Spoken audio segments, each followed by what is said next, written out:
Good evening, everyone. Welcome to the Speed Racing Network Virtual Xfinity Series Music City 135 tonight at the Nashville SuperSpeedway. I'm Emerson Ardon alongside Jacob Szala this evening. It's going to be a blast tonight. The mile and a third that drives like a short track. Jacob, how are you feeling?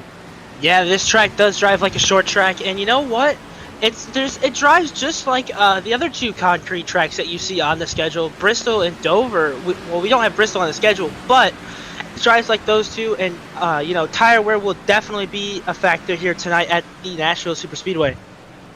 Absolutely. Aged surface. And again, these straightaways pick up a lot of speed, a lot of horsepower being used on these straightaways into very, very tight corners, heavy braking zones dependent on the cars, these Xfinity cars. You really got to get them down into that corner, get down to the bottom of that racetrack. And again, those brakes are going to be feeling it. The brake pedal's going to be feeling tonight after 105 laps of racing action. But we're going to go ahead and look at what's coming up here for the race tonight. And again, 105 laps at the Nashville Superspeedway. No faster pair of these drivers tonight as compared to last night's race in the Truck Series. 85 laps with one faster pair tonight, 20 laps longer. And it's going to be a little bit more about attrition tonight, even though the truck race, got to give them a lot of credit last night. Ran a lot of that race green. They saw green flag pit stops. Tonight, I'm going to expect a little bit more of the same, maybe even past the first round of green flag pit stops because of that all-important no faster pair. Yeah, and those no faster pairs are definitely going to hurt these drivers if you do get into a wreck. You know, it's easy. Like the truck race last night, you were able to go in, grab a faster pair if you wrecked. But tonight you don't have one, so now you got to be safe and secure with your car. Make sure you go clean and make sure you do not get yourself into a wreck that will hurt you in the long run. Moving on here, we're going to take a look at what this league entails over the course of a 20-week season. Of course, we're running fixed setups, so the car may not be tailored exactly to your driving style. And that's going to be more up to the driver to make this car work with them. Of course, we already talked about no faster pairs and how these drivers are going to have to go about tonight, in particularly. $10 entry fee per week, which again puts a lot on the line. We'll get to that in a moment here. And then there's weekly and season payouts as well. That's a lot of money on the line, a lot of money to be racing with. $500 for the champion. And of course, 5-person teams are allowed. We have a team championship prize of $200 for the Xfinity Series this season. And again, a lot on the line. And we're going to take a look here at what's up for grabs for tonight's race. The top 5 get paid out every race in the SRN Series of Leagues this season.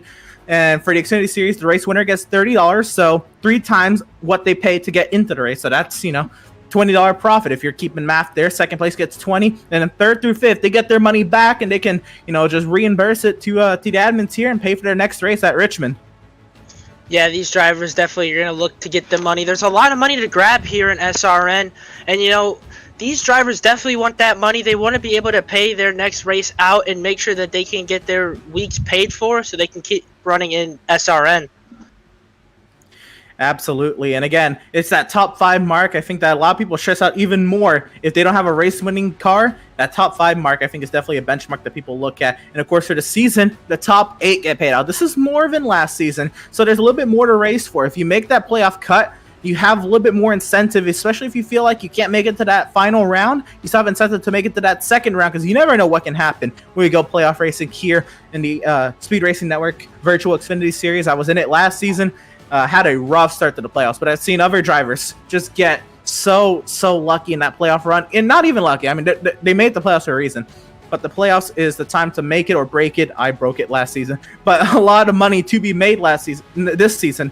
$500 to the champion, $300 to second, $180 to third, $120 for fourth. Jacob, how about the rest?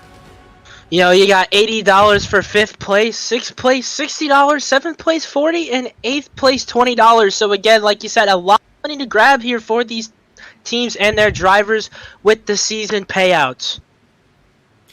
Absolutely. Again, a lot of money up for grabs tonight and for the season, and a lot to look forward to. And one way you can get that money is by partaking in some of these Kane Cook sim coaching sessions. Kane Cook, one of the drivers in the eNASCAR Coca-Cola iRacing Series, a pro driver, again, with an iRating of 7,404. That is pretty high. If you're not particularly familiar with the iRacing service and their iRating system, 7,000, it's up there. That's probably going to be in the top top 5 percentile of iRacers, and Kane T. Cook, again, 2 iRacing accounts. He's done this twice. If you want to learn from a driver who's been through the ranks not once but twice, and has had to go through the hard work of making setups, and I know this is a fixed setup series, but understanding how a setup is made gives him that extra advantage when it comes to fixed setup racing. He's been through the road to pros, made it to the eNASCAR Coca-Cola series. This driver has a lot to offer. You can partake in some of his sim coaching sessions. You can see him at speedracingnetwork.com. And before we go off the Kane Cook's sim coaching, I heard he was a hard charger. And if anybody doesn't know what that means, a hard charger means you go from the back to the front. So, you may not see Kane Cook at the front early in the race, but at the end of the race, he definitely will be there and try and get that win. Absolutely. And I think I prided myself on that last season and being a hard charger through the field. And it takes a lot. It takes a lot of patience, and Kane Cook will be easily able to help you out with that. If you think you're a little over your head aggressive, Kane Cook will be able to calm you down a little bit and then put you in the right direction with some fast tips to make you even faster and faster as we go on through the season. Coming up next, though, we have the Beer of the Week presented by Beer Street Journal. Please drink responsibly, and this is covered by our own Sean Griffith. This week's Beer Street Journal Beer of the Week is not yet on the shelves, but it's such an exciting announcement that we had to feature it here. Mountain Dew, the drink of choice for many gamers, is coming out with Hard Mountain Dew in 2022. That's right, the drink that got you through all those late nights of gaming will finally have that extra kick that you've been wanting. Currently, at least 3 flavors are planned: original, black cherry, and watermelon, though there could be more flavors in the works. While smaller soda companies and energy drink companies are jumping into the already crowded seltzer market, with the branding of Mountain Dew and the advertising power of PepsiCo, this one is likely to be one of the most popular hard seltzers ever. So be on the lookout for Hard Mountain Dew being released in 2022. The Beer of the Week is brought to you by Beer Street Journal, the leading online publication for craft beer reviews. Go to beerstreetjournal.com to find your next great beer. And as always, you must be 21 to enjoy, and please drink responsibly. Again, a huge shout out to Beer Street Journal for coming over and sponsoring us here at the Speed Racing Network. Of course, Jacob and I are not old enough to partake in any alcoholic beverages, but if you are, and please drink responsibly when you do, make sure you check out beerstreetjournal.com again to get all the reviews on some amazing beers. So now we're going to take a look at the point standings coming into tonight's race. And Greg Olenek, a driver he's put it up there on the practice charts as well right now, running third on the practice charts, is our point leader. 4 points over Devin Zimmerman. Devin Zimmerman had the point lead earlier this season. He'll be looking to rebound there. And then you have Daniel Baller, Daniel Keefe, Nathan Nixon, the top 5, Jacob.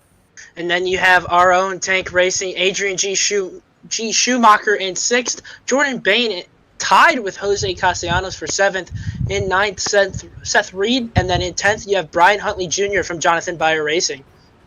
And then these final 5 that are inside the playoff cut right now. Now, an important thing to mention is that every driver in the series will have 3 drop weeks, and what that means is that your worst 3 finishes, your worst 3 results will be excluded from your point total at the end of our 13 race stretch. So that means your 10 best races, provided you aren't disqualified from a race or so, will be taken into account when we get into that 10 race, into the stretch until we get to week 13. So these point standings, they look pretty right now for a lot of drivers, and a lot of drivers will be doing fine, especially if they're inside the cut right now. But it's something to keep in mind when we get to the drivers outside the cut. But Vincent Cortez, Tyler Markle, among those at the bottom of the standings, outside the cut, these drivers will be looking to make it into the playoff standings there. Ted Rekich, I know he's a driver who's putting in a lot of work to get in there, and he's right there at that playoff cut line. He's definitely able to do it, especially with maybe a not-so-bad race tonight. Can easily see himself inside the cut next week. Ryan Phillips and a couple of tank drivers there, Michael Pickey, Derek Da Silva, and Brandon Domingue. Of course, a huge part here in the Speed Racing Network broadcasts on the truck side and, of course, the cup side as well. But, again, a lot of hard chargers in this group. But, Jacob, looking at the next group of drivers, some drivers who haven't had the best of luck this season, but can turn it around with some great runs in this stretch of the season. Yeah, and as you see there, we have Adam Pettit, Aaron Gerwitz, Stan Hausman, Jack Hedgecox, and Josh Siegfried. Those drivers, again, it's still the 6th week of the season. There's still a lot of racing left. These guys can definitely turn it around here at Nashville with a good finish, and maybe a couple of races more will get them inside the cut if they can just perform. Absolutely. And everybody else on the bottom of the standings, again, that all can change with the drop weeks being factored in. But now we take a look at the team standings. Rev'd Racing, that group of drivers has been able to pull through this season, and they now currently hold the points lead right now with 24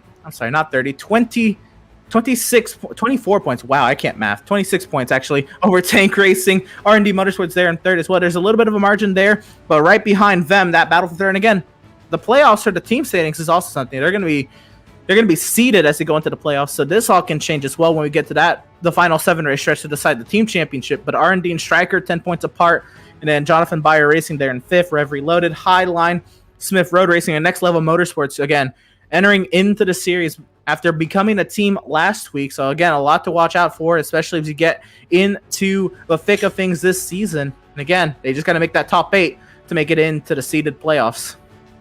Yeah, that top 8 is going to be hard to get into, especially with them only having 9 points. So they're going to have to work really hard to try and get back in to that top 8.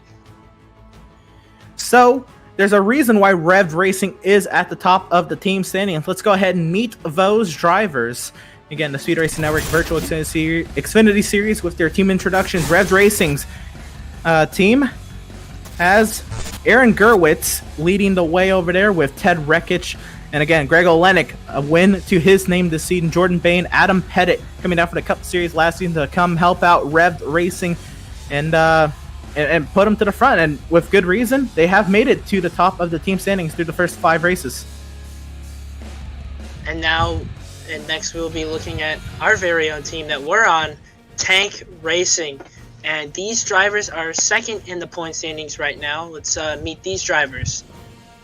Yeah, absolutely. Again, we might know these guys a little bit. Again, a lot of these drivers I had the pleasure of racing with last season. They brought in a Truck Series winner from last season, Vincent Cortez, winning the final race of the season last season in the Truck Series at Texas. So a great addition to this Tank Racing team. Adrian Schumacher, a great driver on the road courses, going out and taking the Speed Racing Network Virtual Cup Series race at the Roval away from Jacob Smith to win that one. Unfortunately, didn't have the best of qualifying runs at the Roval to kind of show his speed in the Xfinity car, but we know he can do it as well.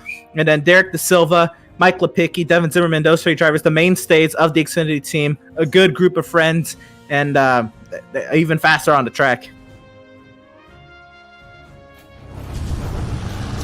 Next up, we have Rnd Motorsports, a team that is sitting third on the team standings right now. We can take a look at the drivers who have made the efforts to put them into that third place spot on the team standings. Of course, a couple winners on this team with Ryan Phillips and Dylan Patterson, who got it done at Dover. And then you got Bo Tiffany, Corey Sauce here, who's bringing a lot of speed from the Truck Series, and Stan Hausman.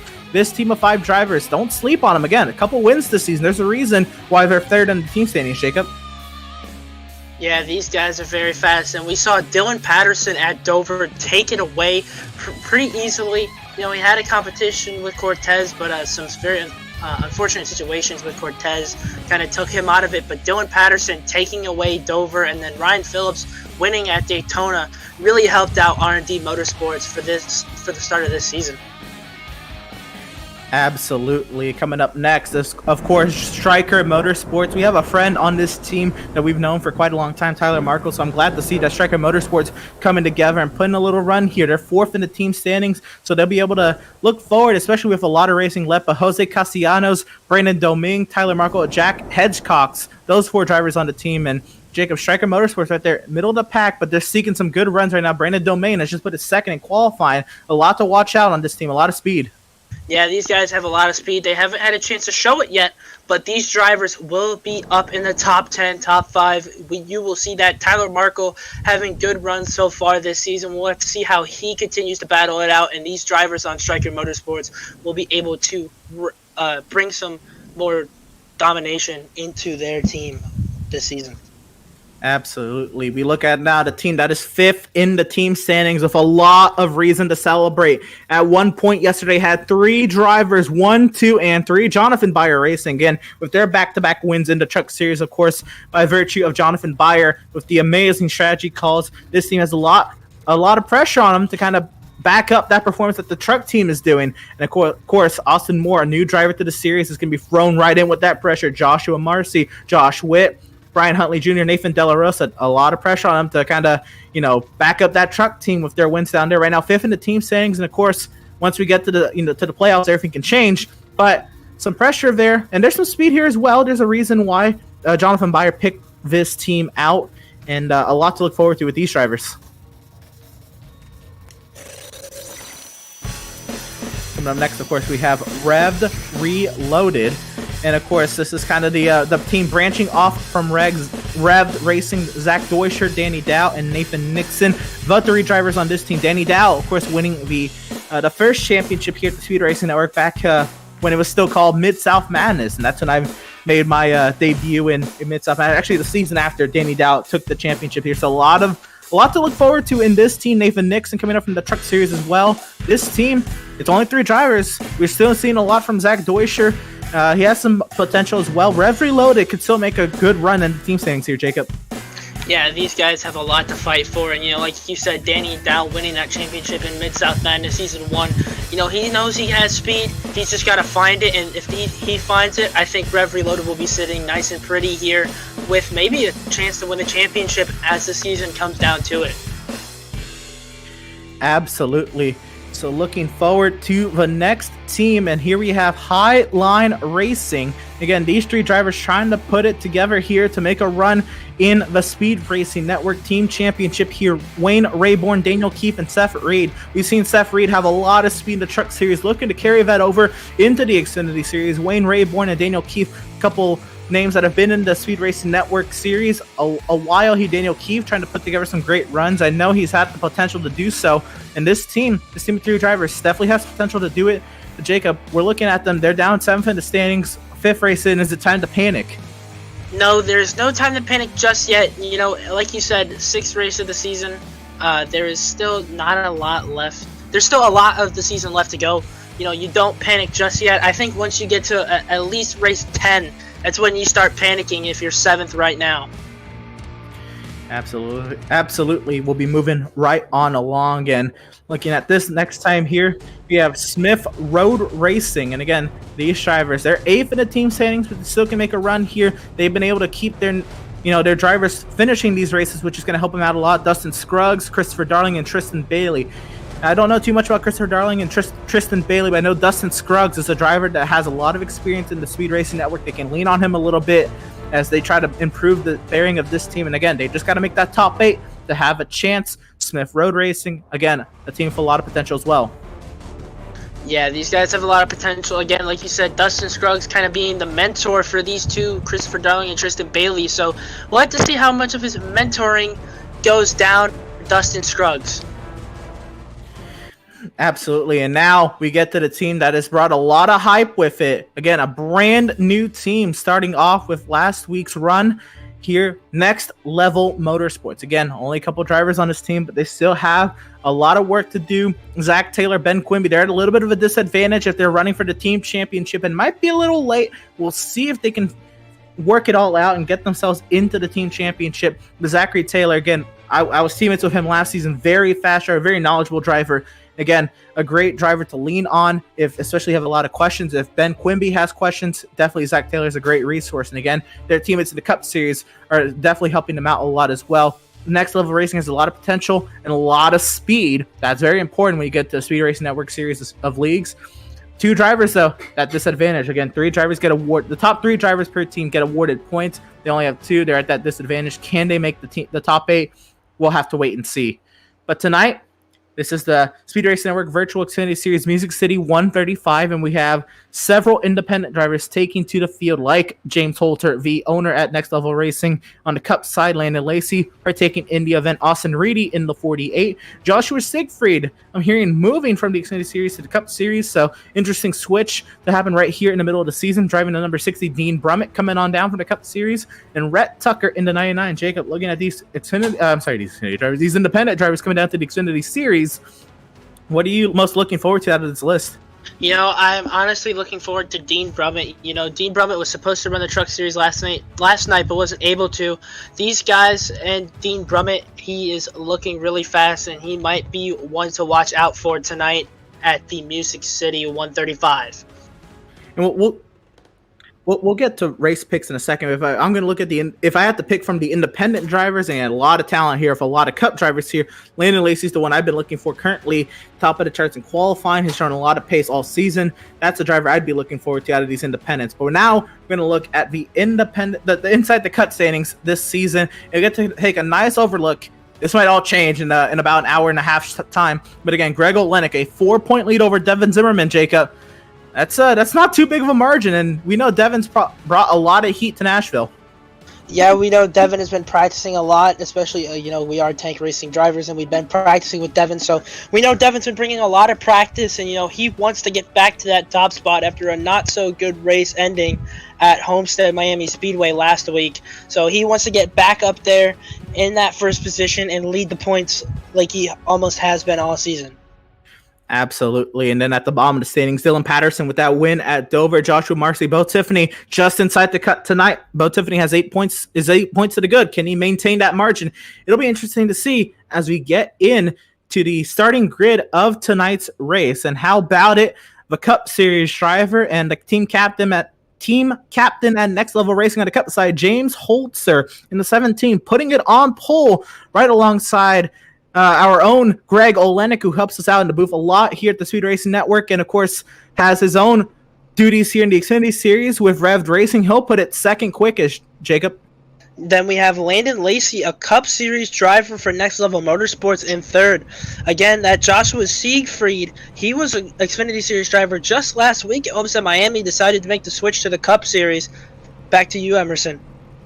And we'll look at row number 3 here. And then we have Rhett Tucker, the independent, in that number 99. Ted Rekich putting that car way up on the speed chart. It's nice to see Ted Rekich up there in 6th place. Looking back at row 4, though, Jacob, that's an interesting row.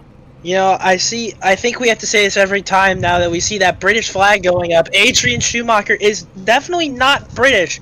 He is from the United States of America, so he is not from the UK whatsoever. Adrian Schumacher in 7th, Austin Reading in 8th. Yeah, I know there's something with the STK profiles that go on there. I know he's in a series, several leagues that use STK graphics, which is what we're privy to use here at Speed Racing Network. Well, again, a great graphics provider, and I think he was memeing with a league or something. That might be where that came from. We go back to row number 5, Adam Pettit with Rev'd Racing and Jordan Bain with Rev'd Racing. A lot of Rev'd Racing up here, making a great showing here, especially with how they're running in the team standings.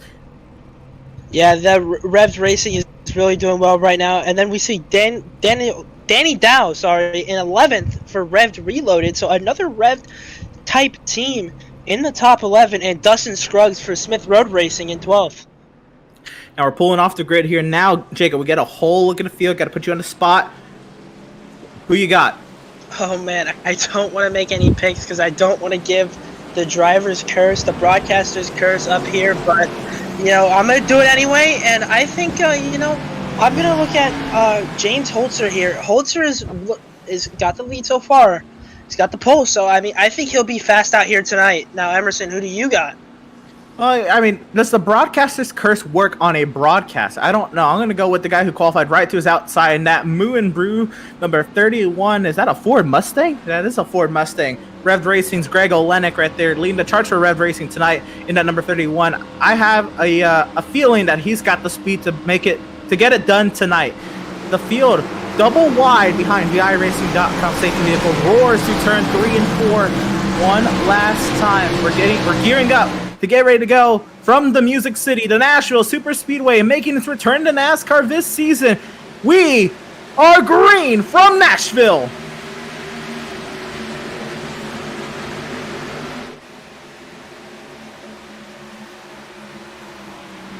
Into turn 1, the top 3 get single file. James Holzer, the race leader. Landon Lacy slots in the second. Olenek back to third. And the battle is going forward. We got a wreck in the back, though. Caution on the speedway. Oh, man, wrecking already. First lap, and it looks like it's going to be Zach Deuscher and Stan Hausman that got together for contact, but I don't know where it caused the wreck. These two definitely have some significant damage.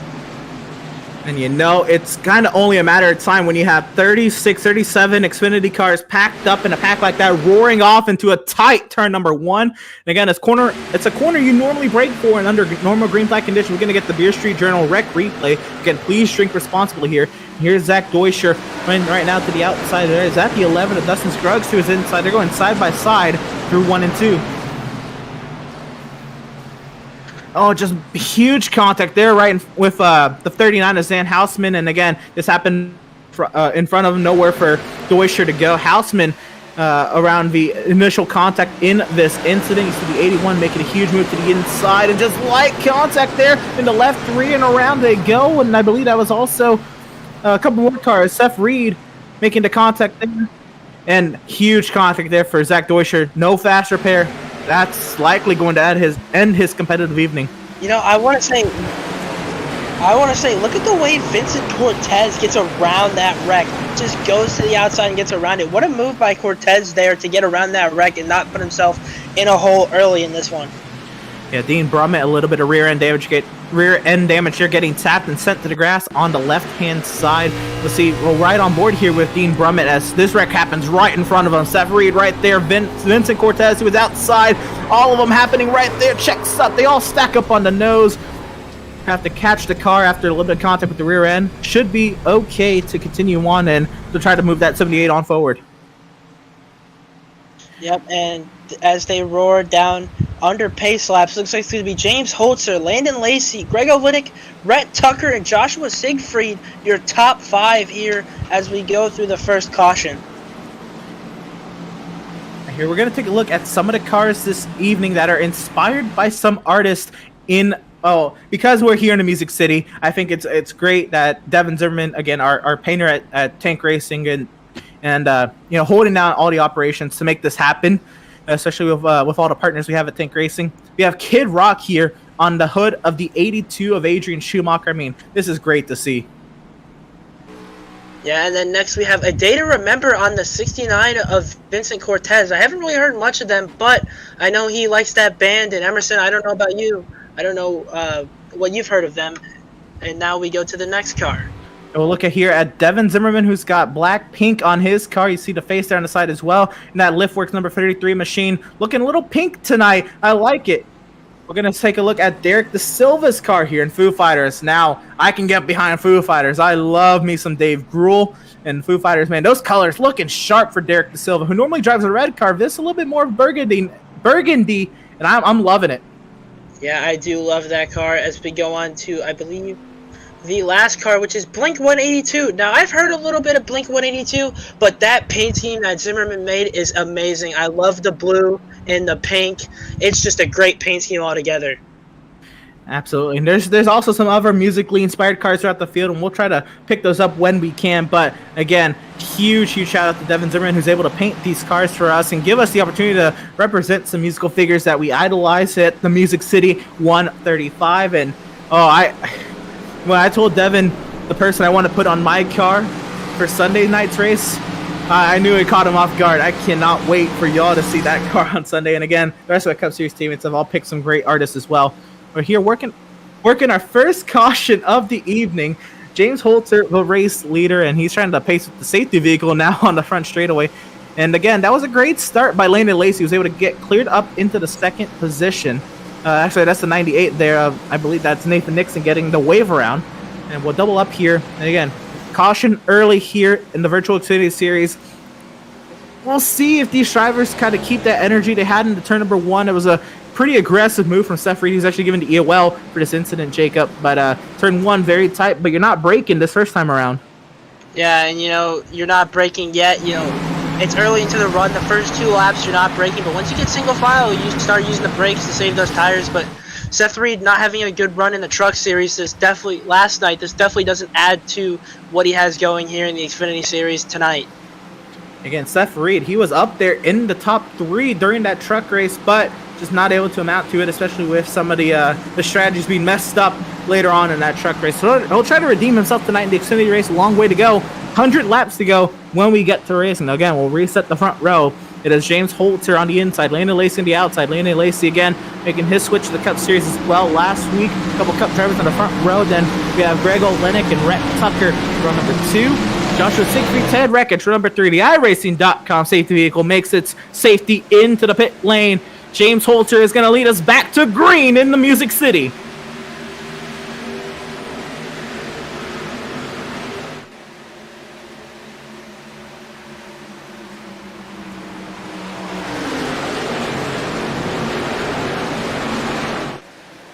Off of turn number 2, Greg Olenek has made his way into the 3rd position, clearing his way by Rhett Tucker. And we have how about this battle back here? Siegfried working his way to the inside. I believe that is Schumacher putting himself into the mix. No, Schumacher's right behind. Siegfried working his way to the inside of Olenek. Tucker has cleared his way into 3rd.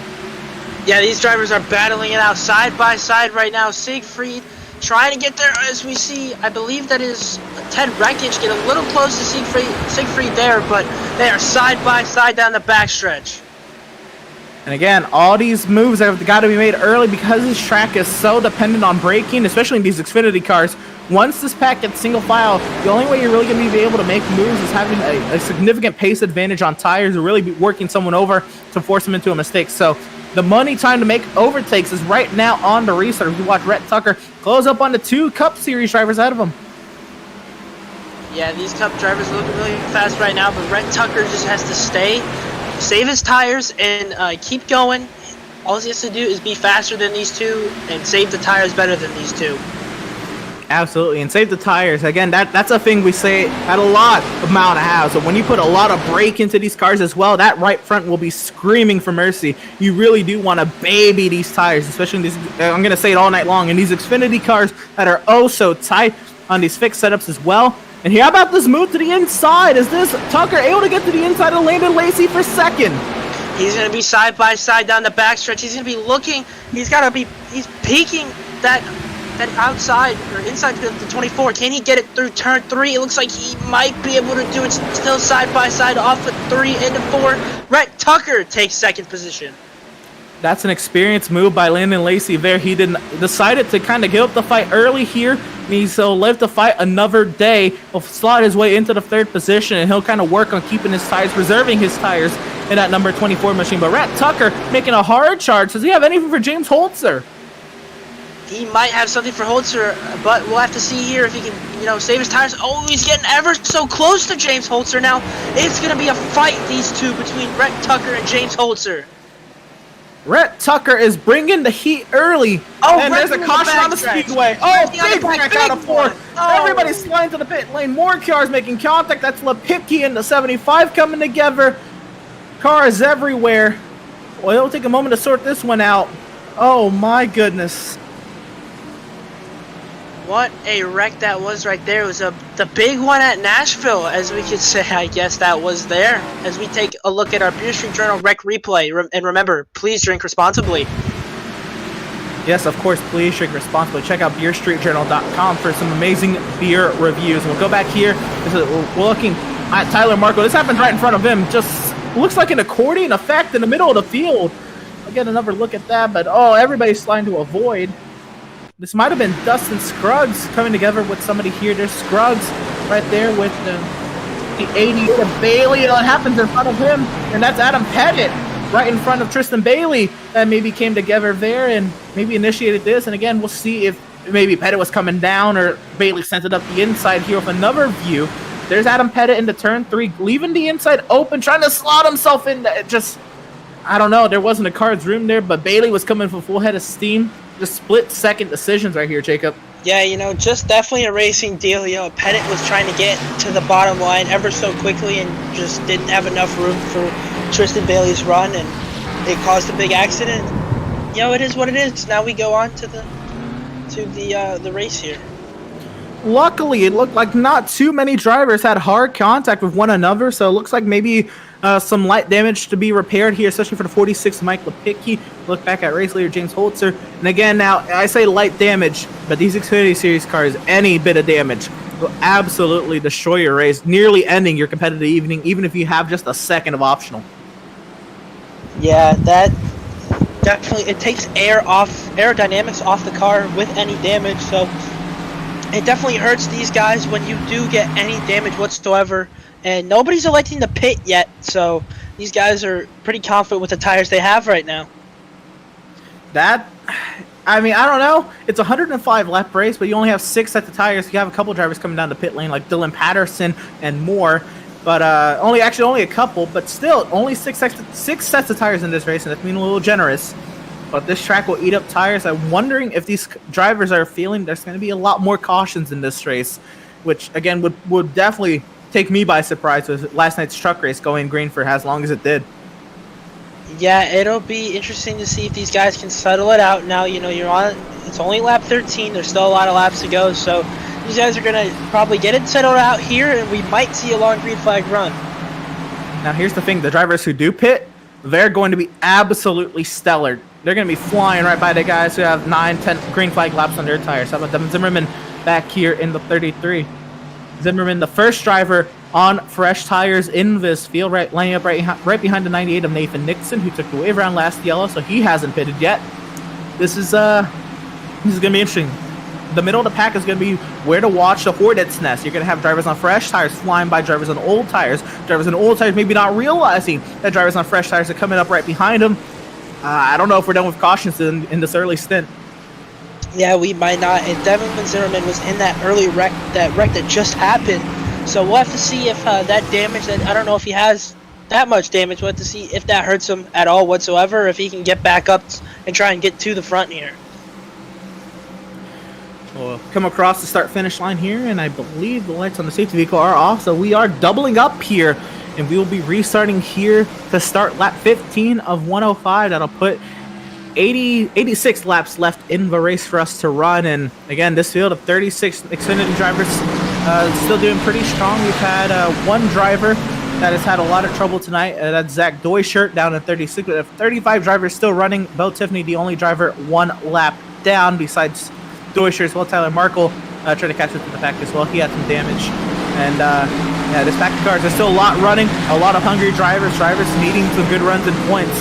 I don't know. I know we had a couple quick yellows in the truck race, but I think there's just more on the line in this Xfinity Series field.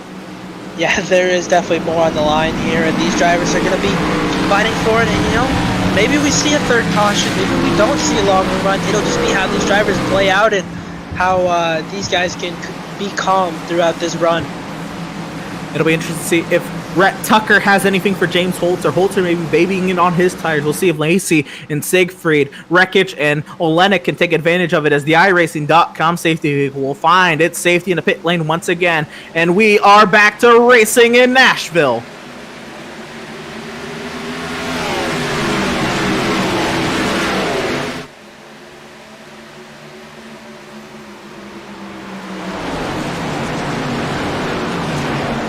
Through 1 and 2, James Holzer gets out to a clear advantage. Siegfried falls back into the 5th position. That puts Wreckage into 4th. The first battle's going on back there with Schumacher under attack from the 21, who sends it on in there on the 48. They're all over one another, and here we go. We get the shot of it. The 21 there of Danny Dow sent it to the inside, nearly tagging the back end there of Austin Reedy. Now, Tank Racing Team is going at it behind. That's Vincent Cortez on the inside, trying to find his way up to the 21 if he can clear Adrian Schumacher. Yeah, Vincent Cortez might bring a lot of speed here and get to that 21, but, we were talking about Danny Dow earlier and how he was a champion. Look at him already up to 8th place so far now. I don't want to give him the broadcaster's curse and he gets into a wreck, but he is looking really fast right now. We'll see if he can try and contend with James Holzer for maybe a win at the end of this thing. And again, about the first 10 or so drivers have singled it out, and that's we're going to see these drivers really take it easy. They're not going to be too aggressive when it comes to shredding these right front tires or anything. They're going to run the line. I think they're feeling out this might be a green flag run here. Save those tires. Give yourself a chance if we get around to green flag pit stops to make some moves and make some strategy calls. If you keep that right front happy, you can do that and potentially stay out longer. The drivers who are battling right now, which is now going on in the hornet's nest of the field, those drivers, they're not going to have the same opportunities of making strategy calls like staying out longer. And, we were looking at, remember we talked about King Cook being a hard charger tonight. That 14 car of Zachary Taylor is definitely the hard charger right now, going from 31st to 12th at the moment with that Dollywood paint scheme and the pink and everything. Looking good, Taylor. You're being the hard charger right now from the back to the front. That's one of them, but another one is the 35 of Joshua Morrissey, who's absolutely flown through the field up 20 spots from where he started. Joshua Morrissey making a huge run through the field, and who knows, he could really strategize his way even forward if he doesn't even have the speed. He might just have the speed to work his way past this 28 here, Jordan Bain. looking for that overtake there in 12, but Joshua Marcy impressing drivers early, impressing fans early, impressing us early, taking 20 spots up that quickly in less than 20 laps. That's again, less than overtaking one car a lap. He's had some amazing restarts, looking to put that 35 even higher up in the running order. Yeah, it's been a good run for Joshua Marcy. Like you said, 20 spots. That is sometimes a hard thing to do, especially being the back of the pack, and there might be more wrecks. So to keep that number 35 Xfinity car clean, it's looking good for Joshua Marcy right now. He just got to keep with it, and just not make any mistakes. Absolutely, everybody at the front of the field have decided to single it out. Zachary Taylor there, actually working up to the back end here. Dustin Scruggs, this is for a battle for the 10th position to get himself inside the top 10. Zachary Taylor now with Next Level Motorsports needing to get himself a good run, trying to work his way to the inside. He hit the apron there back in turn 1. That kind of hurt his center to corner speed, but he's still able to get this nice exit on Dustin Scruggs, side by side in the 3. Side by side in the 3. Can Zachary Taylor bring anything for it? Gonna be close door to racing right there to the line. Zachary Taylor has it by inches, but still side by side. If I know anything about Zachary Taylor after racing him and being a teammate to him last season, he's going to drive it in hard. He's going to give it his all as he runs up the track a little bit, trying to clear his way by Dustin Scruggs, and he will clear into the 10th position. Wonderful overtake from Zachary Taylor, but what's left of those tires? I got to be asking that all evening. I know tires of utmost importance when it comes to these Xfinity cars, and that it didn't look like those Goodyear Eagles were happy. Yeah, those Goodyear Eagles definitely got hot, and like we said, this is a concrete track, and concrete tracks take a lot of tires, so Zachary Taylor might have used his tire a little bit, but he's pulling away right now. We'll have to see how much longer that stays.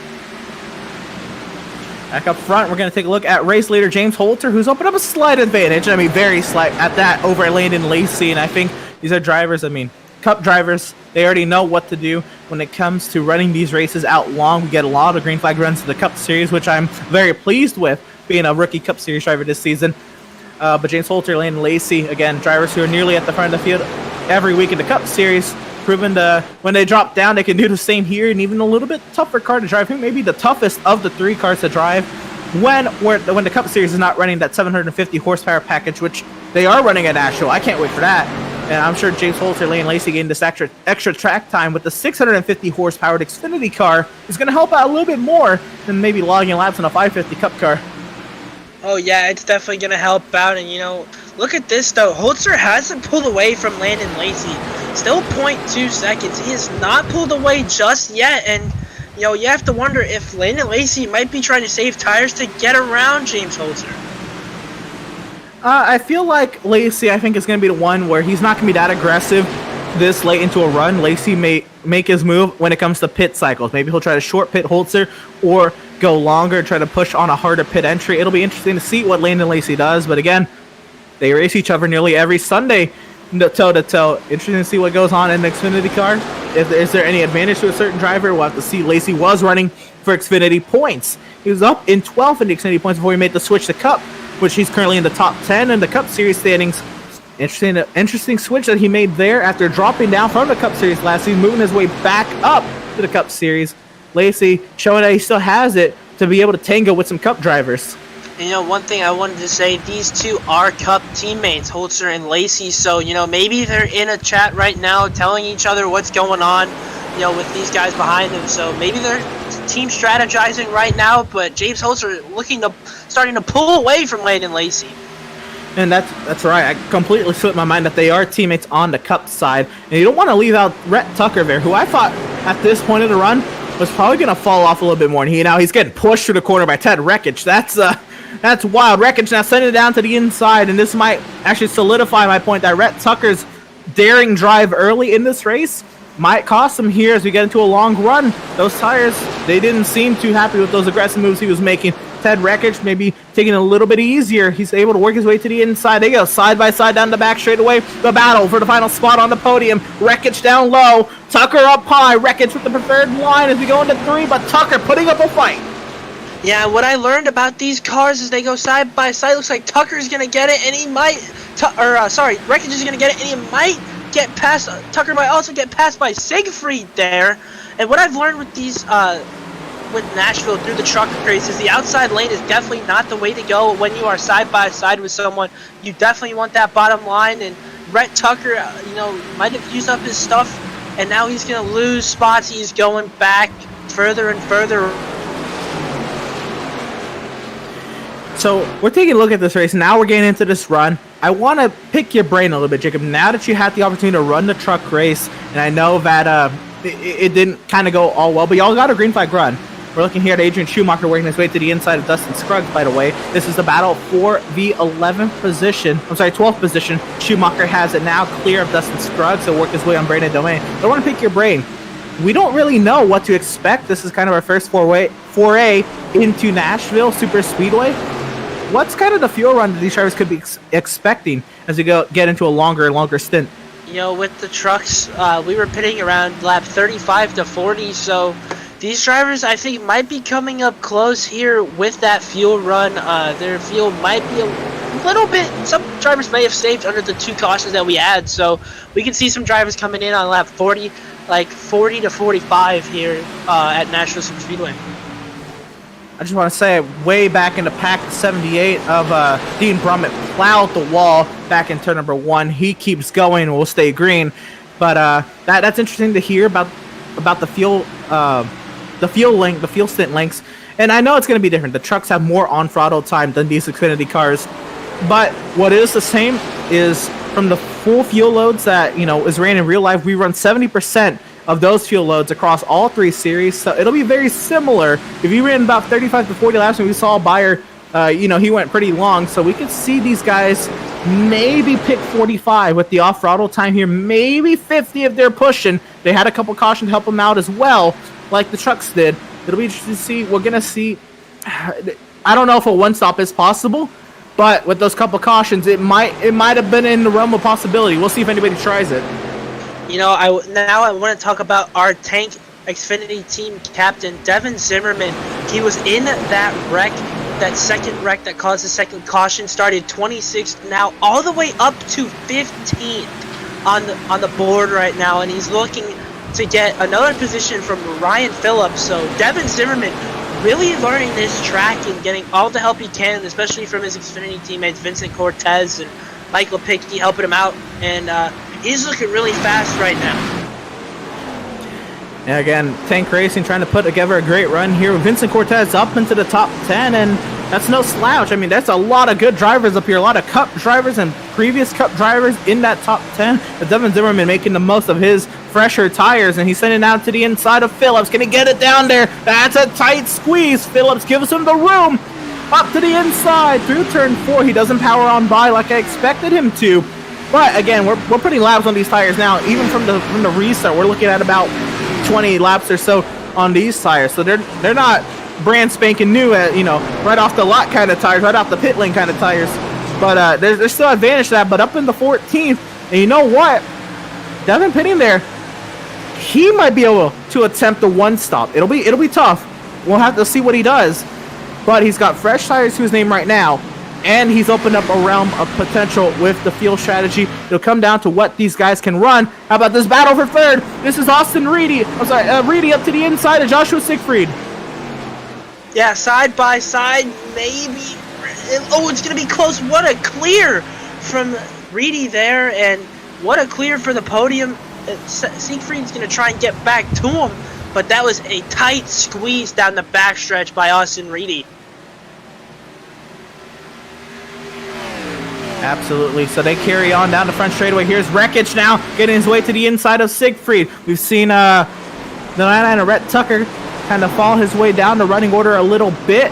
So we continue on here. The Wreckage clears Siegfried up into 4th, and Greg Olenek, who started 2nd in this race, looking to power his way back into the top 5.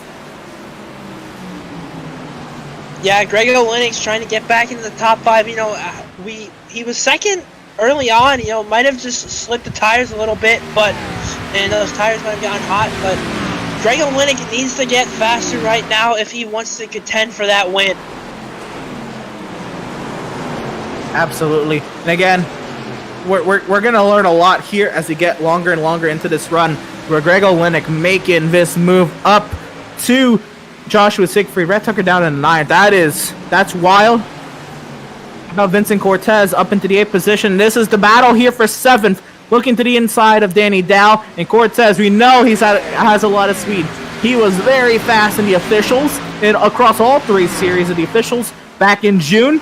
Looking to bring a lot of that hype with him tonight here at Nashville.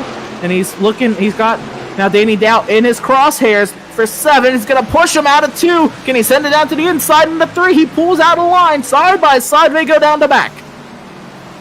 Yeah, Vincent Cortez trying to get that spot from Danny Dow. He's going to go to the inside, side by side out of 4. Can he get him to the line? They're still going to be side by side, but it looks like Cortez may have the lane, the preferred lane, and the run, as we still see him side by side through turn 1. Again, this is where Vincent is going to really have to shine here, is this long run, and he has been moving his way steadily forward, but he's got to take his time, not shred what's left of his Goodyear Eagles by making some hectic moves here into the top 10. Again, some higher caliber drivers are going to put up a great defense here without shredding their stuff. Vincent's also got to keep that in mind, and I know Vincent knows how to do that. He won a truck race. He's won more certain races than I have, but he's working his way to the inside here. Danny Dow, and keeping himself alive in this battle, but not really forcing the issue. Now he gets a little bit of the advantage through 1. Can he keep it up out of turn 2? He might be able to keep it up there, and want to see Danny Dow still going to be battling, still side by side. Cortez gets the inside there, and Cortez will be put in 7th position now, looking for 6th. Phenomenal run from Vincent Cortez. It also makes me question, what's his pit strategy call going to be like? And how about Rhett Tucker making it to the pit lane? This is as expected. He shredded his tires, making those aggressive moves early. He was honestly blood in the water, and the Sharks are getting ready to attack him. And that's why he came down to pit lane to get some fresh rubber on his car. How about Austin Reedy up in 3rd place now, looking to see what he can do. He's losing a little bit of time to the 2 race leaders, but he's under attack from Ted Rekich. Yeah, Ted Rekich is trying to get there as fast as possible and try and get to that 3rd place position before the pit stops, but we'll have to see if Ted Rekich can get it, as he is still a little bit of ways back. So I want to see here and see if anybody can do it. If you're going to pit to make it a 1 stop without making a prior pit stop in this race, you'd have to make it to lap 52. If you factor in the caution when people pitted, if they pitted on lap 14, you got to, take the rest of this race. That's 86 last split and have 43 laps, 43 to 14. That would be 57. 57 is the magic number, I think, if you pitted on that second caution of the night to make it make it a 1 stop from here to the end. And we should see, if we can see drivers make it to 52 and 57, they might be in the realm to make it to the end without another pit stop. Yeah, we'll have to see. One of the drivers that did pit was Devin Zimmerman, so we'll have to see if maybe he tries that 57-lap strategy and tries to make it on a 1 stop here. And but these drivers are looking pretty close we're coming pretty close to pit stops now. Absolutely. We carry on. How about our race leader, James Holter's opened up a near second advantage, up to 0.8 of a second, as he's kind of stagnated with Landon Lacy. Lacy not really losing time, not really gaining time either. But this is going to be the strategic part. Lap traffic up ahead, and it's a dense pack of lap traffic potentially. And what we saw with lap traffic yesterday, and Michael, as we come up to Zach Deuscher now, but we saw what happened with lap traffic yesterday with Michael Madden and the truck series and how that played out and through the pit cycle. So we'll have to see if maybe these guys be more careful around these lap cars here tonight. You know what? And he might be doing it for his team, and absolutely he should be, but still, I got to give major props to Zach Deuscher and legging it out the way he is as the race leader. James Holter will work his way by the 61 car there. I got to give a shout out to those drivers legging it out whose nights have not gone their way. I know I did it at Kansas and fell like 30-something laps down the cup race. But you got to leg it out. Give yourself the opportunity. Keep yourself in the race. Pick up the scraps, because every point can and almost every point will always matter, even with the drop weeks.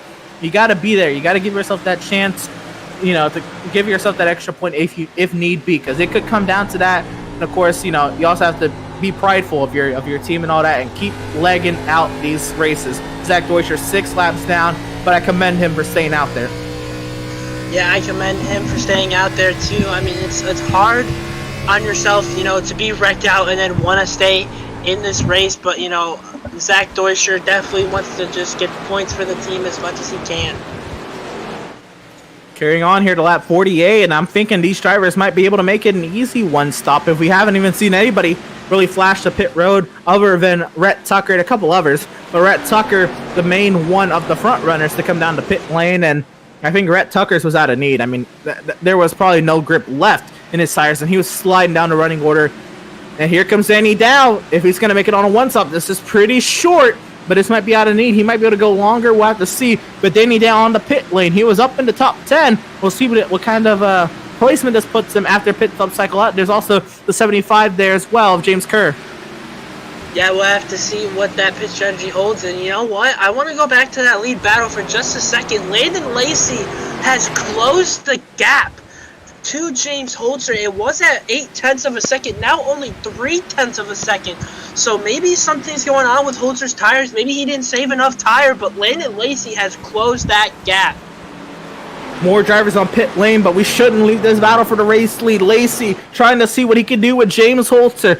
Tightening up that gap. He's caught half a second. It could be by virtue of lap traffic. James Kerr to the inside. This is not going to help. Oh, fresh tires sliding to the inside of Holzer. Holzer now up on the high side. Here comes Landon Lacy for the race lead. Up to the back end of the 17. I'm sorry, 42. That's his cup number. Across the front straightaway to start finish line. We going into turn 1, and they're still behind that lap car, James Kerr, who's on fresh tires. Yeah, that was an interesting battle there. We'll have to see if Landon Lacy can capitalize off the backstretch. It looks like Landon Lacy's just going to follow Holzer for now. But that lap car of James Kerr definitely didn't help James Holzer right there. Lacy all over the rear end in prime position to attack this one, and he short pits. The short pit move from Landon Lacy. This could put him in the lead of the race. We'll have to see when does Holzer react. He has to come in this lap. There's no way he lets Lacy get that kind of an advantage on him. But here we go. Now, lap traffic catching up to the race leader with fresh tires. That's also going to hinder James Holzer's line. It's going to put him in the unpreferred line as these faster cars approach. Yeah, we'll have to see if James Holzer comes down now, like you said, to capitalize on Landon Lacy's short pit. And it looks like James Holzer is coming down this time to capitalize. And Devin Zimmerman, after he gets around James Holzer, will take the lead at the Music City 135 here at Nashville Superspeedway. This is going to be a bonus point for leading a lap. And again, Devin Zimmerman in a tight battle, 4-point lead with Greg Olenek, who's been up in the top 10 most of the day. Devin Zimmerman trying to make a neat one stop here with fresher tires as well. It'll be interesting. Here comes Tristan Bailey, though, trying to take the lead away. Tristan Bailey side by side down the backstretch. Kid Bailey get the lead as they go into turn 3, still side by side. Real quick, there's a car sliding to the grass, but this battle for the lead. Bailey to the inside. Tristan Bailey trying to take the lead from Devin Zimmerman at the line. Bailey should have it, but side by side, and this car is on fresh tires trying to work their way by this battle for the race lead. What do you do if you're a car on fresh tires? If you're a car on fresh tires, you just gotta be patient. You don't want to cause a wreck and end up putting yourself a lap down. So you just gotta be patient, and with these cars that have stayed out, and just try not to cause a caution. So now Tristan Bailey has powered his way by Devin Zimmerman, and maybe Devin is falling back here because he was probably privy to having to make more overtakes, and he's coming into pit lane now. Yep, he is coming into pit lane. Those tires were definitely warmed up, and he's going to get some four fresh Goodyear Eagles on that 33 car and try and get back to at least the top 10 here. Interesting to know, if you look at that running order on the left side of your screen, Landon Lacy is 9th and James Holzer is 11th. Very interesting to see how that worked out for the race lead, as here's Tristan Bailey right behind James Holzer.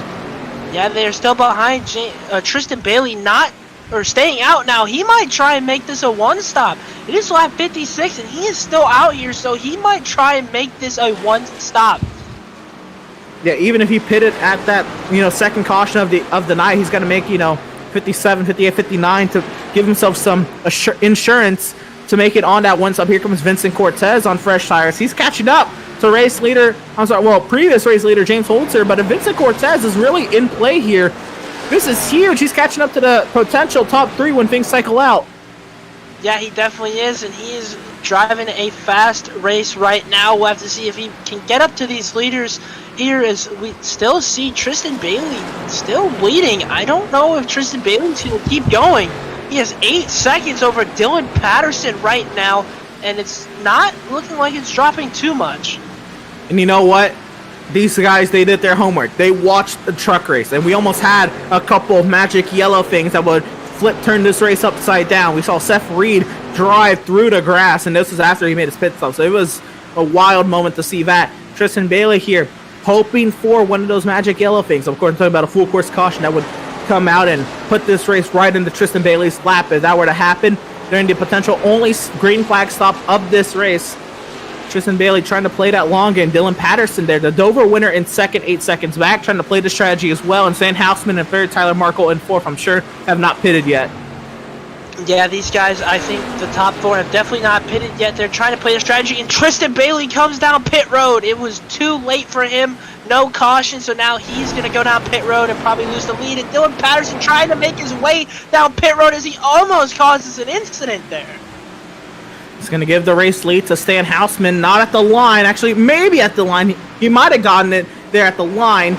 But Stan Houseman now stays out here, and he'll open up his gap. I think Tyler Markle is still staying out. Actually, Markle is staying out as well. And Tyler Markle will be another driver trying to get a lap led potentially. Markle may be on pit lane as well. Brett Tucker cycles to second. But Stan Houseman, the last driver to pit on this cycle. Is he coming in this time? It looks like he's slowing down a little bit. We'll have to see. He is coming down. Stan Houseman down the pit lane. So here's the interesting thing. Rhett Tucker will cycle out as the race leader. He made the massive short pit out of necessity. Can he make it on fuel?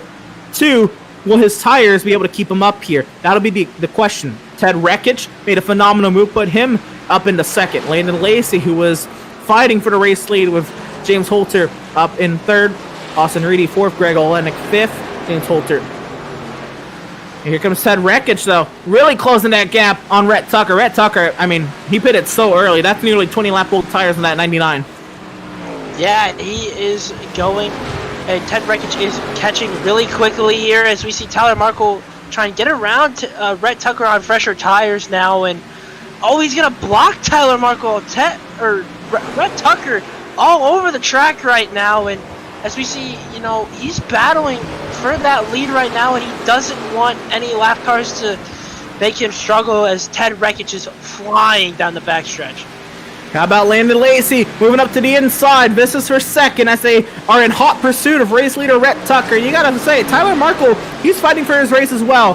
Tyler Markle needs to put himself back on the lead lap with his 20 lap fresher tires and the race leader. He's got to get away from Landon Lacy and company who are catching up to Rhett Tucker. Yeah, he's got to get away, and he got to get away quickly, but that car right in front of him, I can't really quite see who that is. Looks like Stan Houseman. He's going to have to get away from Houseman and get away from Landon Lacy and Rekich, and all these guys trying to get the lead, and Landon Lacy looking for the lead now on the inside. He'll just power right on by Rhett Tucker like he's not even there. How about here comes Ted Rekich for second. Austin Reedy looks to follow suit for third. Rhett Tucker, after short pitting out of necessity, drops down the running order. What's the move now? I mean, is there a move? I think everybody's done pitting. What does Rhett Tucker do other than try to survive? I don't think there's anything Rhett Tucker can do. I think he's just got to try and survive right now and hope that maybe something falls his way. We'll have to see as he'll get powered by James Holzer. Now Rhett Tucker to fifth, and here comes Olenek, and Cortez is a little ways back as well, so a couple seconds back. So Rhett Tucker will get a little bit of a break after this moo and brew scheme. Will pass right on by. Olenek searches up high, sends it down low. Rhett Tucker gives way potentially to Olenek on the inside. Now this is for position, but it'll look like Olenek is on the lead lap, passing the lap car. He'll power right on by Rhett Tucker, and that's just the power of tires. Nearly 20 laps, the difference in age there is huge. Not 20 laps, I'm sorry, but still a few laps difference. That's a lot of laps. Any lap difference at Nashville with the aged surface is going to do just that. Yeah, it's going to be a lot for Rhett Tucker to come down with. And Landon Lacy takes the lead, and it looks like he's going to be catching Tyler Markle. This is not what Tyler Markle wanted to see, that 24 hunting. his rear end here. He wants to get around and lap the 42. The 42 did not need this whatsoever. Yeah, it doesn't matter if you got fresh tires, if you got a Cup Series driver hounding your rear end there. And I'm sorry, I know Tyler's a good friend of mine, and he'll be listening back and hearing this anyway, but Tyler, you got to pick up the pace here. Here comes Landon Lacy to the inside. He'll power right on by like he's standing still, even though Lacy's on older tires. This is huge. The Cup Series driver will power right on by in, clear of the lap vehicle of Tyler Marco. Working our way here now, lap 66 of lap 105. We're approaching the 2/3 mark of this race in a couple laps here as Lacy now catches up to the 61 to put him a lap down as well. He sends it all the way to the apron there to show where he's going, and major props there to the 61 to give a huge amount of space to the race leader. Yeah, he will give a lot of space there, and we'll have to see if Landon Lacy can get the power down and get to the next lap car. Yeah, the 61 there, Josh Witt, want to give him proper credit there. Props to Josh Witt for giving him maybe 2.5 lanes there for Landon Lacy to work his way on by. But now what this is going to do, this is going to put lap traffic in between the race leaders. This is impacting the battle for the lead. Lacy right now is actually loving what Tyler Marco's doing and keeping Ted Wreckage behind and at bay. You got to say, Marco's able to do this because he does have fresher tires. Even if he doesn't have the raw pace of these leaders, the fresher tires will keep him in this mix. Will keep Wreckage behind the lap vehicle to Lacy, Holter as well, and then Reedy and Olenek still in this pack, in this lead pack. If you have 5 cars, one of them, 6 cars, 5 on the lead lap, 1 on the lapper. Yeah, it's going to be interesting to see where they all battle out and cycle out right now. And Landon Lacy taking this lead. We'll have to see if maybe James Holter can catch him. Holter was dominating this race, but Landon Lacy took it under that undercut strategy. How about this? This is the battle for second. James Holzer trying to send it to the inside of Ted Wreckage. Ted Wreckage prevents the overtake down low by putting it down the bottom side of the racetrack. And again, they're on relatively same aged tires, but Holzer with a massive run out of turn number 4. The slipstream out of the corner will pull him right up to the 10 car, but to no avail. No overtake will be made here into turn 1. Not yet, and I think James Holter is going to try and save his tires a little bit and maybe make a run that's best suitable for him right now. Will he try and take it into turn 3? He's not going to do it. He's going to stick to the bottom line and just stay right around behind Ted Wreckage. I don't think Holter can wait. Oh, Holter's sideways out of 4. He'll catch the car. He'll send it down to the inside of Ted Wreckage, but he can't get down there. And what this is doing, this is allowing Landon Lacy to open up a margin, and we already saw Landon Lacy was better than James Holter on the long run there towards pit stops. Lacy caught Holter by a large margin. James Holter has got to get up there, and he's got to battle Landon Lacy to make him use his stuff up, because Holter, I don't think, has the raw pace if this thing stays green. Yeah, you are right. He's got to battle with his teammate Landon Lacy, and he's got to at least make Lacy use his tires, and he's going to slide by Ted Wreckage and get that second position. He's got 0.6 of a second gap to him and Lacy with the lap car of Tyler Marco right in front. The Goodyear Eagles on my Cup car are wincing watching James Holter slide that car off of the corner as it works his way by Ted Wreckage. Now he pulls up to the lapper of Tyler Marco, trying to make easy work of the lap vehicle. But again, Marco on fresher tires will put up a little bit of a fight. He'll give way. He'll give lanes. And while it won't be much of a fight, Marco, I think, has realized that it's kind of a lost cause at this point once Lacy has passed, that the lap is not coming back to him. Ted Wreckage now to the inside of Tyler Marco. Austin Reedy trying to follow suit. Yeah, Tyler Marco, just got very unlucky where he cycled out through the pit stops, and it's just a tough break for him. We'll have to see if maybe he can get a caution to get that lap back. And James Holter cutting down that lead, though, to 0.3 of a second as they go by Zach Deutscher and Joshua Marcy. I believe that is in front of Holter there. James Holter made a huge dive down the back straightaway, an IndyCar-esque dive from behind the 2 of Zach Deutscher to avoid him and trying to cut down this lead as they approach now the 35 of Marcy here. And this is now 29th place that has been lapped, 28th up ahead with James Kerr. Holter powers by the 35. Does he have what it takes to get to Landon Lacy? But all this is going on. Lacy's been chilling, absolutely taking it easy on his tires. Not a worry in the world now that he sees the 17 close up. Maybe there's going to be a little bit of up the tenacity here in the 24 car, but still, his tires have got to be in better shape at this point, I'd imagine. Yeah, Landon Lacy looks like he might have saved his tires up really well, especially not having anyone to battle really. But James Holzer is still closing that gap, though. 0.3 of a second right now. He is gaining time quickly on Landon Lacy. Absolutely, Landon Lacy. He's got lap traffic ahead of him also, and lap traffic that are fighting for their race. James Kerr is trying to stay on the lead lap without plowing in the wall. He does not, but nearly comes in contact with that turn 4 safer barrier that just wants you to come and kiss it. Here comes James Holzer closing up that margin on Landon Lacy. Rhett Tucker, most likely out of necessity, comes down the pit lane. Sorry, Jacob. No, you're good. I was going to say, we saw Rhett Tucker in the pits, but it's all good. You got it for me, and 0.2 of a second the gap now to the lead. At this point for Rhett Tucker, he's got a, I mean, I don't even know. Hope for a yellow, maybe? I don't know. Rhett Tucker, this very well is out of reach. Maybe this is a fuel stop. I don't know. We'll have to see. But Landon Lacy now maintains his 0.3 of a second advantage over James Holzer. Ted Reckage, 3/4 of a second back at a race leader. And we still have the top 5 within 2 seconds. Cortez and Schumacher, a couple tank boys, 6th and 7th. Yeah, the tank boys are really showing out right now. Cortez and Schumacher, they got a little ways to go if they want to try and get this win. But, you know, these guys are battling hard. And, you know, look at this gap again. I keep talking about it, but it just keeps closing. 0.1 of a second. He is right on the back bumper of Landon Lacy. James Holzer looking to get that lead back.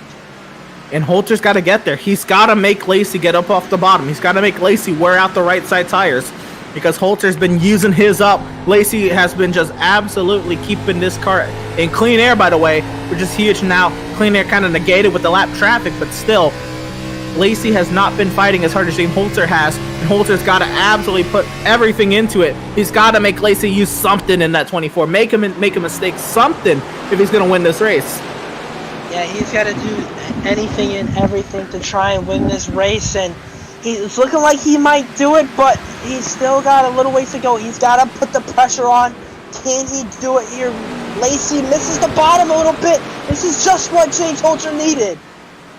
Holzer's got to take advantage of it. Off of turn number 4, they'll all pack up nose to tail, and there's Dustin Scruggs on fresh tires, trying to power on by. Scruggs a couple laps down. They'll sit behind the race leaders as things have tightened up. Things have heated up in the Music City.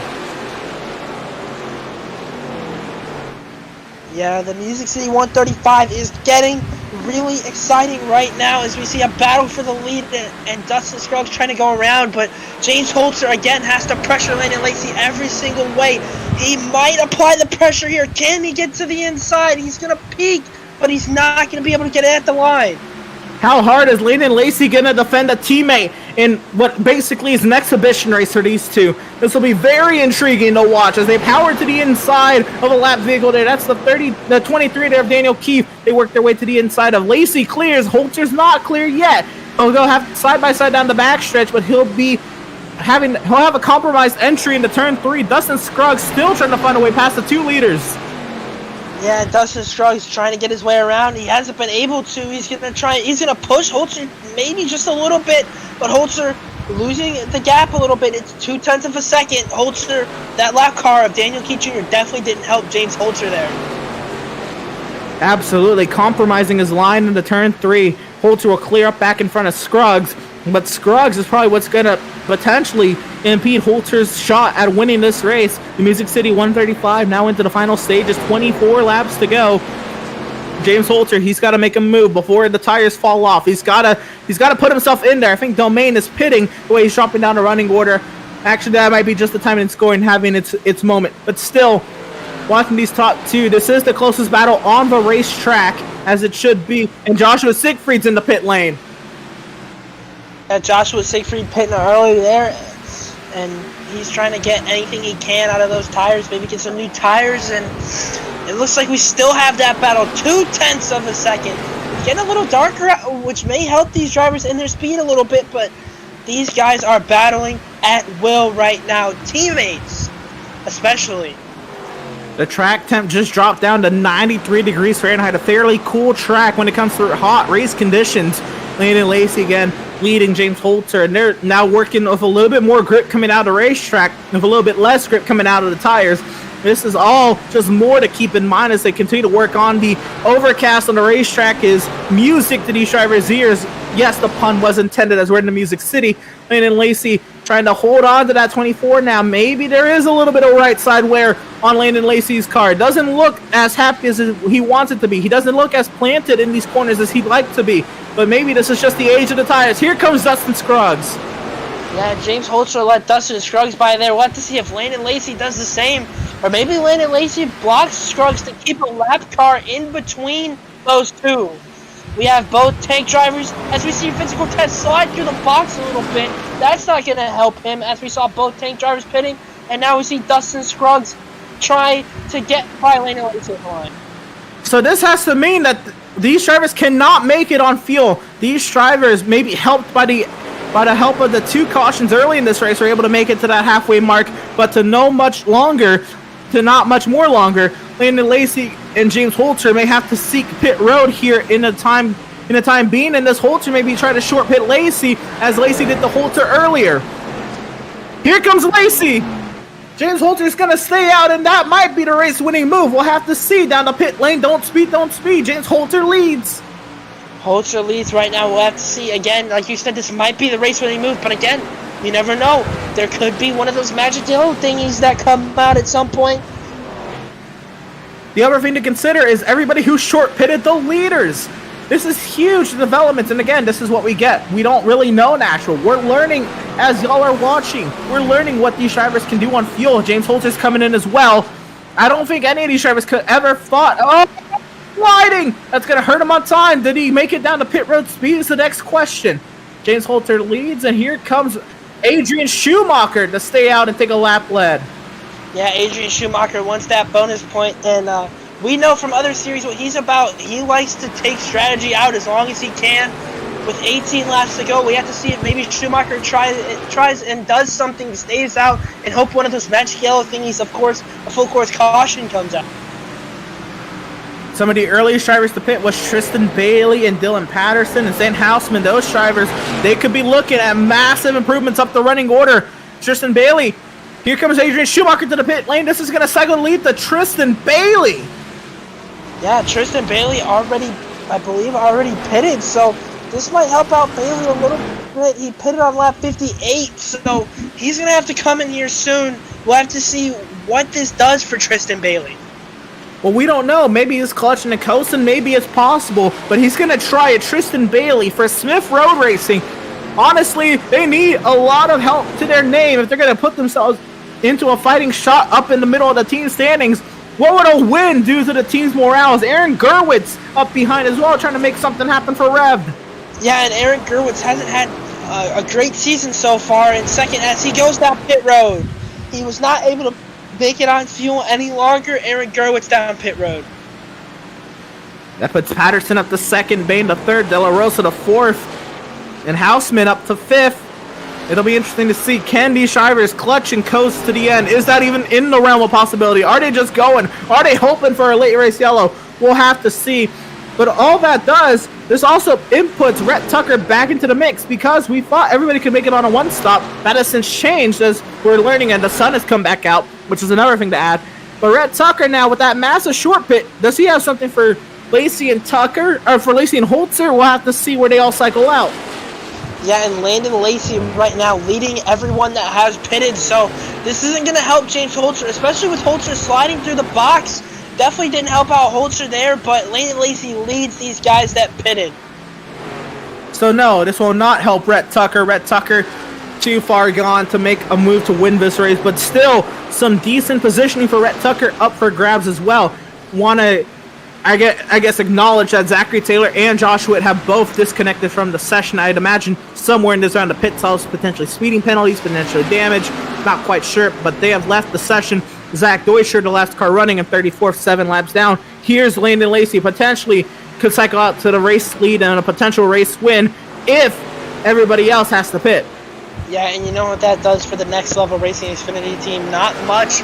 Only having 9 points to their name, especially with all the drivers that left from next level.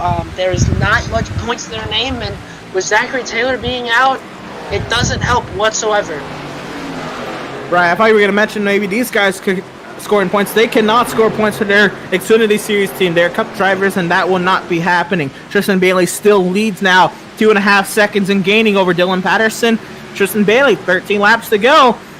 Is this possible? Is there clutching and coasting going on at 85, or is he slowing down for pit lane here? He does not pit, but he's got a car to his outside working their way by.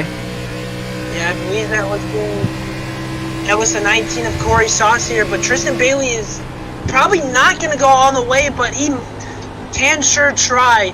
12 laps to go. He's definitely going to have to pit at some point here in this run.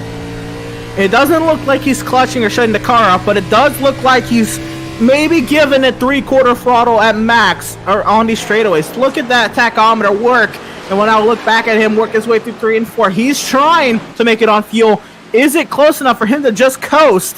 I don't know. I think maybe having the clutch or shut the car off might be the way, but we'll see if Tristan Bailey's able to do it with just lifting. Yeah, he's going to have to do a lot to try and get this win, as Dylan Patterson is closing the gap just a tiny bit, but